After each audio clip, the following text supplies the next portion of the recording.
현대인들은 100년 전 사람들보다 하루 2시간 정도 덜 자고 있다고 해요. 피곤해서 몽롱했던 순간 이 축적이 많이 되면 피로를 느끼게 되는데요. 게임에서 잠시 포션을 먹고 체력을 끌어다 쓰는 것처럼 그걸 가능하게 하는 과학적인 방법이 있습니다.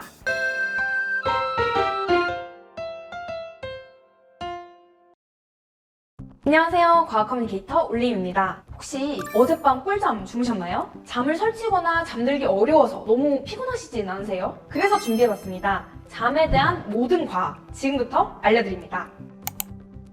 바빠 현대사회. 현대인들은 100년 전 사람들보다 평균 하루 2시간 정도 덜 자고 있다고 해요. 사실 바쁘다 보니까 잠을 안 자고 살 수 있으면 참 좋을 텐데 야속하게도 피곤해지잖아요. 왜 피곤해질까요? 우리가 낮에 열심히 생활할수록 뇌에는 아데노신이 축적이 됩니다. 이 아데노신이 축적이 많이 되면 우리는 피로를 느끼게 되는데요. 잠을 자게 되면 이 아데노신이 제거가 되면서 다시 새로운 하루를 살아갈 수 있게 됩니다.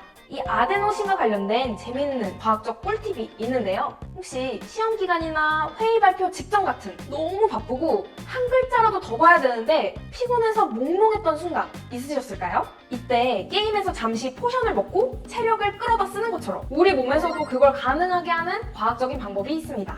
커피냅이라고 하는데요. 커피를 이용하는 방법이에요. 커피를 마시면 잠이 깨져. 그 이유는 커피에 있는 카페인이 뇌의 아데노신 수용체에 아데노신 대신 붙어서예요. 이 원리를 활용해서 너무 피곤하고 잘 수 있는 시간이 20분 정도밖에 나지 않을 때 커피를 마시고 바로 잠을 청하면 자는 동안 아데노신 수용체에는 카페인이 붙고 있던 아데노신은 일부 제거가 돼서 단기간에 훨씬 개운하게 깰 수가 있습니다. 대신 말 그대로 체력을 끌어다 쓰는 것이기 때문에 나중에 잠을 자서 아데노신을 제거해줘야 된다는 점 기억해주세요. 두 번째로 잠을 좀 자야 기억력이 좋아질까요? 맞기도 하고 틀리기도 합니다. 먼저 잠을 자는 동안에는 치매의 원인 물질인 아밀로이드 베타가 제거되고 시냅스 회로도 수정이 되게 되는데요. 단기 기억이 장기 기억으로 전환되기도 합니다. 그런데 이건 잠든 시간 내내 일어나는 일은 아니에요. 동공이 수축되어 있는 비렘 수면 상태에서만 이 작용이 일어납니다. 예전에는 잔혹한 고문 중에 하나로 잠을 못 자게 하는 고문이 있었다고 하잖아요. 실제로 잠을 계속 못 자게 되면 뇌 인지에 관여하는 글루타메이트가 줄어들게 됩니다.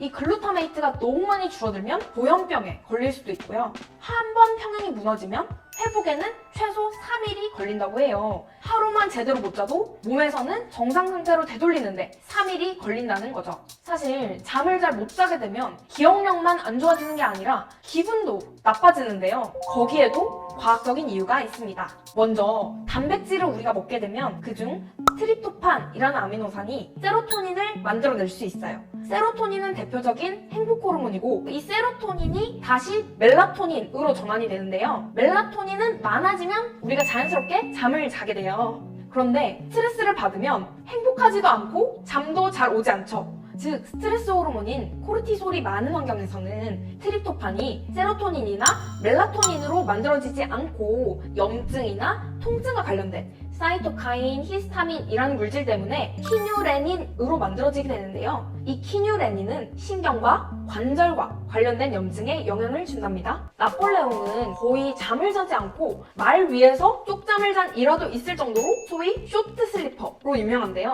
정말로 8시간보다 적게 자도 괜찮은 쇼트 슬리퍼가 과학적으로 있을까요? 정답은 네, 있습니다. 전 세계 인구의 1% 정도만이 타고난 쇼트 슬리퍼라고 하는데요. EC2라는 유전자에 변이가 있다는 특징을 갖고 있습니다. 유전자가 돌연 변이가 있기 때문에 수면 주기를 빠르게 돌아갈 수 있게 하고 3-4시간만 자더라도 모든 수면 주기가 끝마쳐진다고 하는데요. 이들 쇼트 슬리퍼들은 적게 자더라도 낮에 졸지도 않고 인지력 장애도 없으며 감정 저하도 없다고 해요. 정말 부러운 특성이죠? 마지막으로 이렇게 잠에 들고 깨는 것은 빛이 없어도 일어나는데요. 시계도 없고 알람도 없고 심지어 어두운 암실 속에서 살더라도 우리는 꽤 규칙적으로 자고 또 일어날 수도 있는데요. 우리 몸에 생체 시계가 있기 때문입니다. 이 시계는 뇌의 시신경 교차 상액인데요. 겨울과 여름을 생각해도 해가 뜨는 시간이 달라지고 해외여행을 가게 되면 시간대가 완전히 뒤바뀌잖아요. 그렇지만 어떻게 우리는 별 무리 없이 낮 시간에 일어나서 생활할 수가 있을까요? 이것도 생체시계 덕분인데요.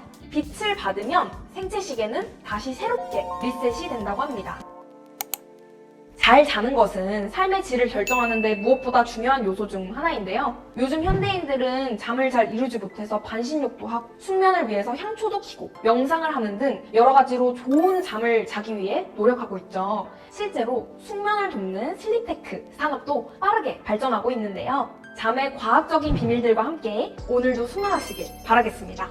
이렇게 생활 속에서 궁금했던 모든 과학적인 이야기들이 있으시면 언제든 제보해주세요. 울림과학에서 속 시원하게 알려드립니다. 지금까지 과학의 울림을 전달하는 과학 커뮤니케이터 울림이었습니다.